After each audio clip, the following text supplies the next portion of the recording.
Seigneur, vous devez commencer à vivre pour la vie future dans cette vie. Alors n'attendez pas d'être au ciel. Ne vous retrouvez pas au ciel pour découvrir tout ce que vous avez manqué sur terre. Tout commence ici. Oui, beaucoup se tiendront en présence du Seigneur et seront rejetés.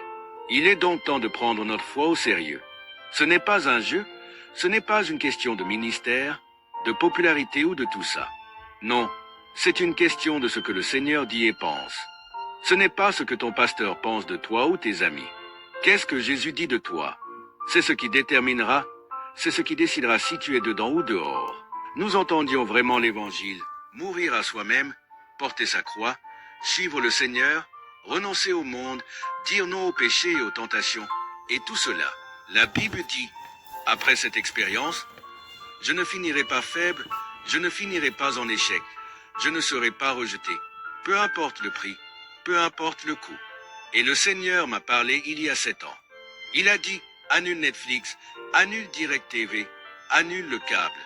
Je n'ai pas regardé la télévision depuis 7 ans. La meilleure chose que j'ai jamais faite. Je ne te demande pas de faire ça, mais Dieu m'a dit de le faire. Alors, qu'est-ce que je fais de mon temps? Je lis la Bible et j'adore ça. Mais ce n'est pas seulement la parole de Dieu. Tu sais, c'est passer du temps avec le Seigneur. C'est faire les choses que j'ai toujours voulu faire en tant que chrétien. Mais ce qui est essentiel pour moi, c'est de finir plus fort que quand j'ai commencé. C'est simple, mais peu importe le coût. Maintenant, voici une chose que j'ai apprise, une vieille leçon en fait, mais que le Saint-Esprit ne nous laisse pas oublier. Dans Ésaïe 59, 16, il est écrit, « Il vit qu'il n'y avait personne, et il fut étonné qu'il n'y eut point d'intercesseur. Alors son bras lui fut en aide, et sa justice le soutint. » Imagine, Dieu Tout-Puissant cherchant quelqu'un pour prier, pour intercéder pour Israël. Puis tu regardes Ésaïe 64, 7. C'est un verset incroyable quand tu y penses. Il dit, « Il n'y a personne qui invoque ton nom, qui se réveille pour s'attacher à toi. » C'est ce qui se passe aujourd'hui, malheureusement. Personne n'invoque ton nom, Seigneur. Personne ne se réveille pour s'attacher à toi, Seigneur. Et c'est la raison pour laquelle tu as caché ta face loin de nous. Tu sais pourquoi la présence du Seigneur n'est plus une réalité dans la vie de beaucoup de gens? C'est juste là. Ils ne lui parlent plus. Ils ne sont plus dans sa parole. Tu as caché ta face loin de nous, et nous avons été consumés par nos iniquités. Oui, je vous parle aujourd'hui de la partie la plus importante de la vie chrétienne, la communion avec Dieu, la relation avec le Seigneur. Mais quelle est la force qui la sous-tend? Qu'est-ce qui vous donne la puissance de prier? Vraiment prier. Allons au psaume 119. Vous ne prierez jamais vraiment jusqu'à ce que vous fassiez ce que je vais vous montrer dans les Écritures. Vous pouvez écouter 1 million de messages sur la prière, cela ne fera rien pour vous. Cela pourrait peut-être vous pousser à prier un jour ou deux, ou à prier quand vous avez peur, mais voici le vrai carburant, la puissance derrière tout cela. Regardez les versets 1, 2 et 3 du psaume 119. Heureux ceux qui sont intègres dans leur voie, qui marchent selon la loi de l'Éternel. Heureux ceux qui gardent ses préceptes, qui le cherchent de tout leur cœur. N'est-ce pas incroyable? Nous avons ici la réponse à la puissance de la prière. Qu'est-ce que c'est? Il est dit, heureux ceux qui sont intègres dans leur voie, qui marchent selon la loi de l'Éternel.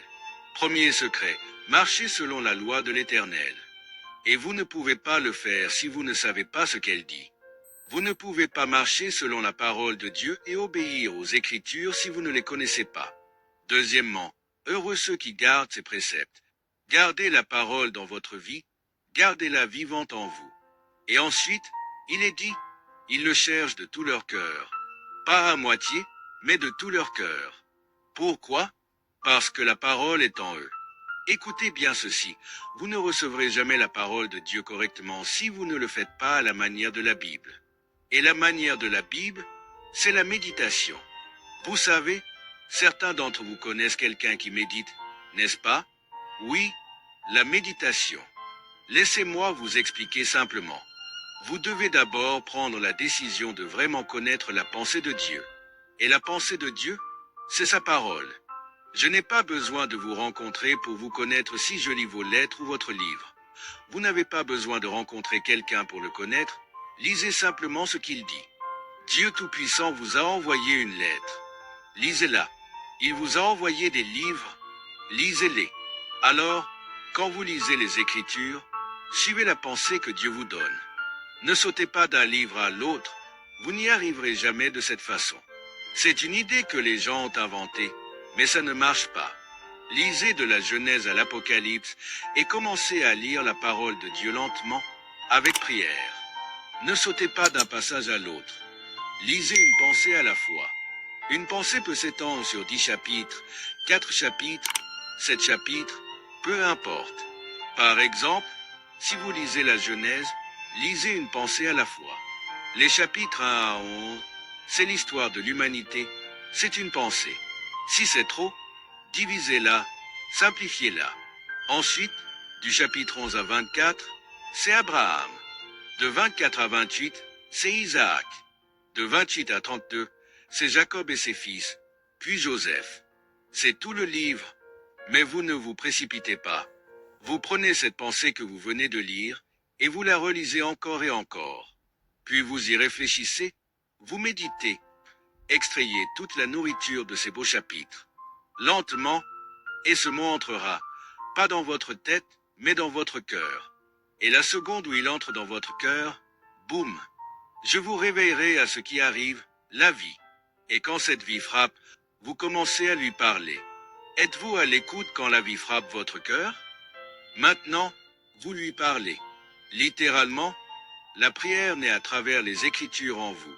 Quand cela arrive, il est dit, non seulement vous le chercherez, mais vous briserez le pouvoir du péché dans votre vie. Ils ne commettent pas non plus d'iniquité. Vous souvenez-vous? J'ai entendu ta parole dans mon cœur, pas dans mon cerveau, afin de ne pas pécher contre toi. C'est ce qu'a écrit David. Ainsi, la Bible est le carburant du moteur de la vie chrétienne. La parole de Dieu. Quand cette parole de Dieu est en nous, la prière naît. Est-ce clair? Seule la parole vous donnera cette vie de prière. Et la parole de Dieu, étonnamment, a une force comme un aimant qui vous attire. J'ai lu beaucoup de livres chrétiens. Vous les lisez une fois et c'est fini. Mais la Bible, vous n'en avez jamais fini.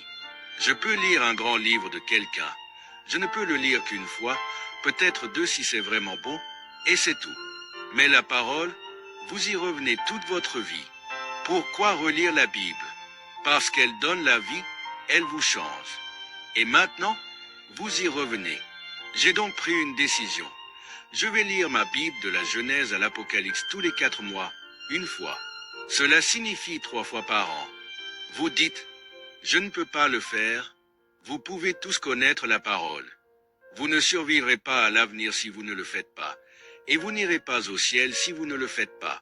Ce qui signifie que toutes les années que vous avez vécues, vous les avez gaspillées. Vous êtes nés pour connaître le Seigneur, et seulement le Seigneur. Vous êtes venus dans ce monde pour le trouver. Et maintenant, l'éternité sera assurée. Le ciel est votre maison. Vous êtes les précieux enfants de Dieu. Votre éternité est en sécurité en ses mains. Voyez, les gens aujourd'hui ne pensent à rien d'éternel. Ils se lèvent le matin, vont au travail, font la même chose le lendemain, puis ils sont vieux, et puis ils sont morts. Non, ce n'est même pas une vie. Connaissez votre Dieu avant qu'il ne soit trop tard. Et quand vous le faites, vous apprenez ce que Dieu dit dans sa parole. La prière devient alors la fonction la plus spirituelle de votre vie. La prière est la fonction spirituelle la plus céleste dans la vie d'un chrétien, car c'est ce que la parole de Dieu vous donne, la communion avec Dieu. Maintenant, écoutez ceci. Sa vie est insufflée en vous selon une chose, votre abandon dans la prière. En d'autres termes, vous pouvez dire « Jésus est ma vie » autant que vous voulez.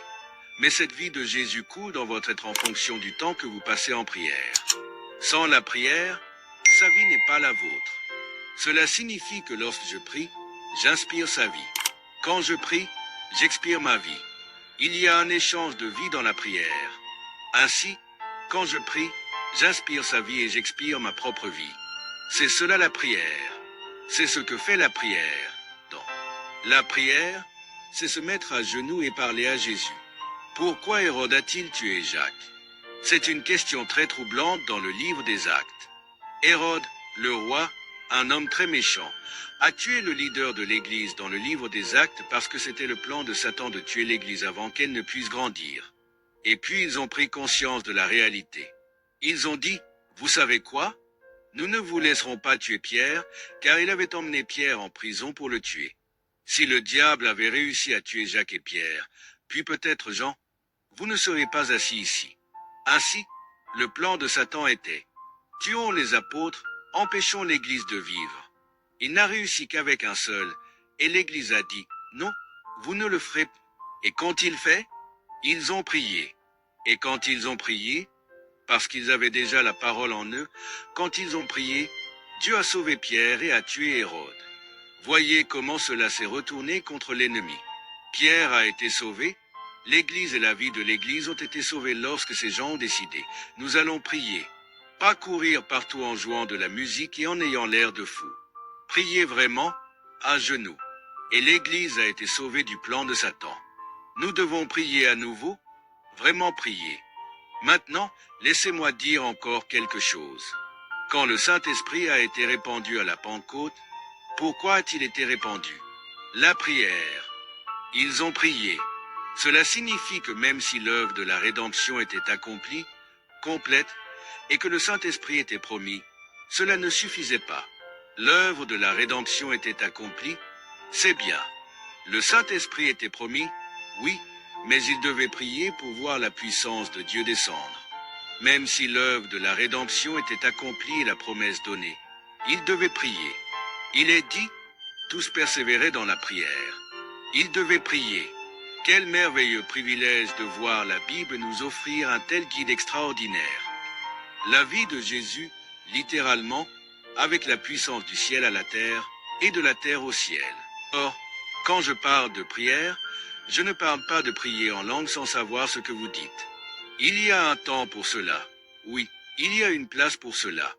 Mais la prière a à voir avec une chose, la communion, la filiation, la relation, la marche avec ce Dieu puissant d'Israël, le connaître. Vous voyez comment il est avec Moïse.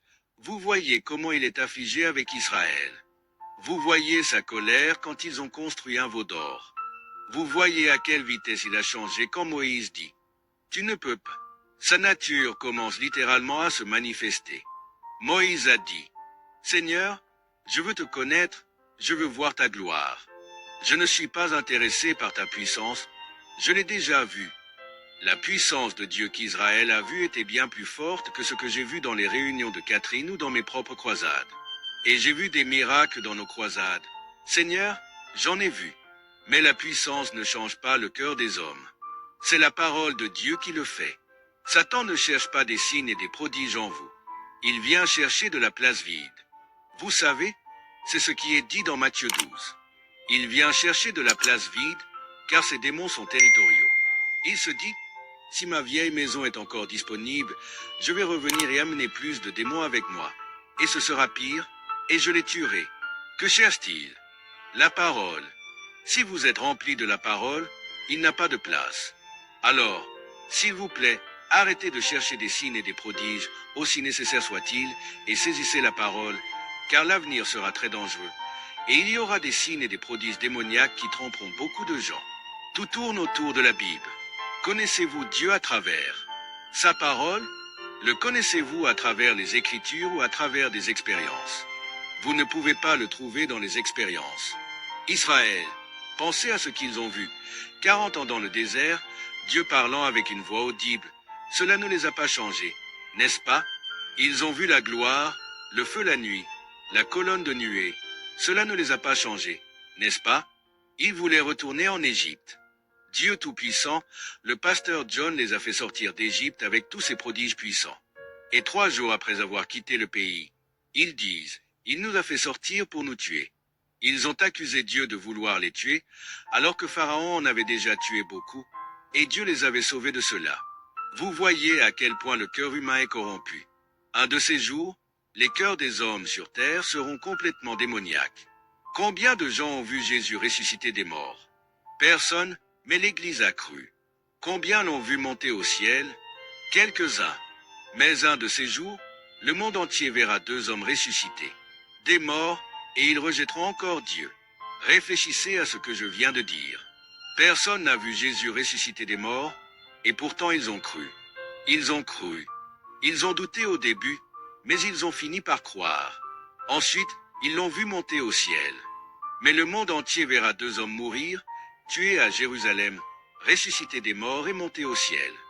Ils verront cela, le monde entier verra cela, et ils blasphémeront encore Dieu, et le rejetteront encore. Pourquoi? Parce que leurs cœurs sont mauvais, et chaque jour, ils deviennent de plus en plus mauvais. Pourquoi? Parce que la parole de Dieu n'est pas en eux. La Bible protégera votre cœur des démons. La parole de Dieu est un feu en vous. Ce n'est pas seulement un marteau, c'est un feu en vous. Le marteau qui brise l'ancien monde en vous est la pensée de Dieu qui vient en vous à travers ses Écritures. La parole. Quand vous aurez la parole en vous, vous prierez automatiquement. Vous n'aurez même pas à y penser, vous prierez simplement. Cela sortira de vous, ce sera aussi naturel que respirer. Et alors, la vie dans l'esprit commence. Qu'est-ce que c'est? Ah, allons-y. Maintenant, je veux que vous lisiez avec moi, versets 21, 22 et 23 de 1 Corinthiens 3. D'accord, commençons tous. Que personne donc ne mette sa gloire dans les hommes, car tout est à vous. Stop, stop. Dites, tout est à moi. Dites-le encore. Une fois de plus. La plupart des gens n'ont aucune idée de ce que cela signifie, mais je vais vous l'expliquer maintenant. Continuons, que ce soit Paul, ou Apollo, ou Cépha, ou le monde, ou la vie, ou la mort, ou les choses présentes, ou les choses à venir. Tout est à vous. Dites, c'est à moi, tout est à moi. Maintenant, lisez le verset 23. Et vous êtes à Christ, et Christ est à Dieu. C'est un passage incroyable, d'accord? Tout ce qui est passé vous appartient. Lisez simplement, que ce soit le présent ou les choses à venir, tout est à vous. Cela signifie que vous vivez maintenant. Vous marchez dans un monde sans limite. C'est ce qui est écrit. Que nul ne mette sa gloire dans les hommes, car toutes choses sont à vous. Tout vous appartient, que ce soit Paul, Apollo ou Pierre, ou le monde est à vous, c'est ce qui est écrit. Ou la vie, ou la mort, ou le présent, ou le futur. Quand je lis cela, je n'ai qu'un seul mot en tête, pas de limite. Parce qu'ils n'ont jamais compris que la vie dans l'esprit signifie pas de limite, pas de passé, pas de présent, pas de futur. Moïse se tient là, devant la mer Rouge. Derrière lui, les Égyptiens arrivent pour tous les tuer. Les Israélites crient, ils voient la mer et l'armée qui approche et disent, nous sommes pris au piège. Mais pas Moïse. Moïse ne voyait ni la mer, ni les Égyptiens. Il voyait Dieu, pas de limite. Et il tend un morceau de bois, imaginez à quel point, humainement parlant, cela semble ridicule. Pensez qu'avec un simple morceau de bois, il pourrait séparer l'océan. Mais Dieu lui dit, lève-toi et tends ce bâton. Il ne voyait ni l'armée, ni l'océan.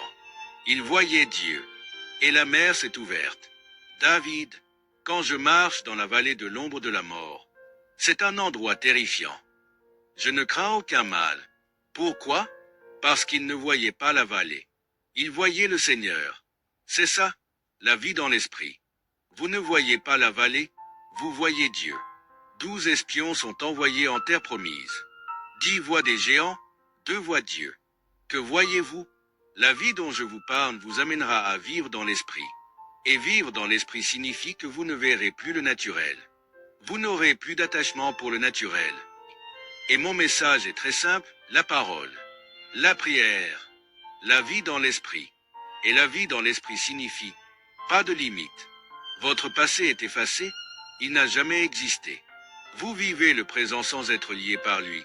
Vous ne vous inquiétez pas de l'avenir. La vie dans l'esprit. Et la vie dans l'esprit est si puissante. Romains 13, 14 dit, revêtez-vous du Seigneur Jésus-Christ et ne donnez aucune occasion à la chair. Donc, quand je vis dans l'esprit, je me revêts du Seigneur, je prive la chair, je ne fais aucune provision pour ses désirs. Car en apprenant à vivre dans l'esprit, je dois éviter les endroits et les situations qui déclenchent les faiblesses de la chair. J'ai le pouvoir de dire non. Très bien, laissez-moi vous expliquer ce qu'est la justification et ce qu'est la sanctification. La justification, c'est lorsque Dieu vous déclare juste. La sanctification, c'est lorsque vous croissez dans cette justice. Quand nous sommes sanctifiés, Nous sommes libérés du pouvoir du péché. Quand nous avons été sauvés, nous avons été libérés de la pénalité du péché, ça. C'est passé. Cela vous libère de votre passé. Mais la sanctification vous libère du présent, pour que vous ne reveniez pas dans cette ancienne vie. Et finalement, quand vous vous tiendrez devant Jésus, vous serez complètement libérés de la présence du péché, plus jamais. Nous grandissons dans le Seigneur. C'est ça, la vie dans l'esprit dont je vous parle. Et quand le pouvoir du péché commence à s'affaiblir, vous n'y prêtez même plus attention. Vous dites, non, je ne vais pas regarder ça. Non, je ne vais même pas penser à ça. Vous ne l'entertenez même pas. Ne vous conformez pas au siècle présent, mais soyez transformés par le renouvellement de votre esprit. Car c'est possible de retourner en arrière. Écoutez-moi bien, le pouvoir du monde pour vous ramener en arrière, tant que vous êtes dans ce corps, est plus fort que le pouvoir de Dieu pour vous attirer, ce qui signifie que vous devez travailler plus dur. Il est plus facile de revenir en arrière que d'avancer quand vous êtes dans ce corps, parce que vous avez deux ennemis, le diable et vous-même. Mais laissez-moi équilibrer cela.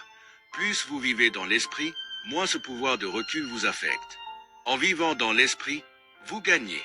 Et avec le temps, le pouvoir de Dieu devient plus fort pour vous attirer, car le poids du péché diminue.